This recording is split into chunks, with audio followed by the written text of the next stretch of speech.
Fourth dare ఏంటి, second chance కింద మళ్ళీ 7 ఫోన్లు పగలగొట్టాలి అనేటప్పుడు కూడా ఆ డెంటిస్ట్ నిఖిత కూడా షాకిబు పగలగొట్టారు. గట్టిగా చితకవేమో, మనం అనుకున్నంత స్థాయిలో పగలగొట్టలేదేమో అనిపిస్తుంది.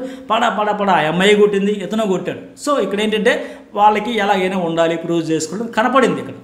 ఆ నిఖిత కూడా ఏమంటుంది, 18 అవర్స్లో వర్క్లోనే ఉంటాను నేను, సో ఇక్కడికి ఏదైనా ఛాలెంజ్ స్వీకరించడానికి, యాక్సెప్ట్ చేయడానికి నన్ను నేను ప్రూవ్ చేసుకుని కూర్చుంటే నిజంగా పాపం కాళ్ళలో షివరింగ్ వచ్చింది. ఏంటంటే పాపం 18 గంటలు కష్టపడి సంపాదించుకున్న డబ్బులతో కొనుక్కున్న ఫోన్ పగలగొట్టుకోవడం అంటే ఆవిడలో కూడా ఏదో ఫీల్ ఉంది కదా.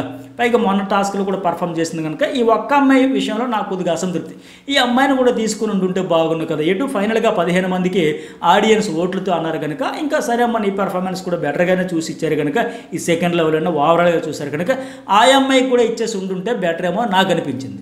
సో అప్పుడు ఆడియన్స్ డిసైడ్ చేసేవారు, మరి ఆడియన్స్కి ఎవరికి నచ్చితే వాళ్ళకి ఓట్లు పెట్టేవారు అని అది ఒక చిన్న ఫీలింగ్. సరే మరి మొత్తానికి మరి మీరు సెప్టెంబర్ 5 వరకు ఓటింగ్ అన్నారు కనుక ఎవరికి ఓట్లు వేస్తున్నారో మెసేజ్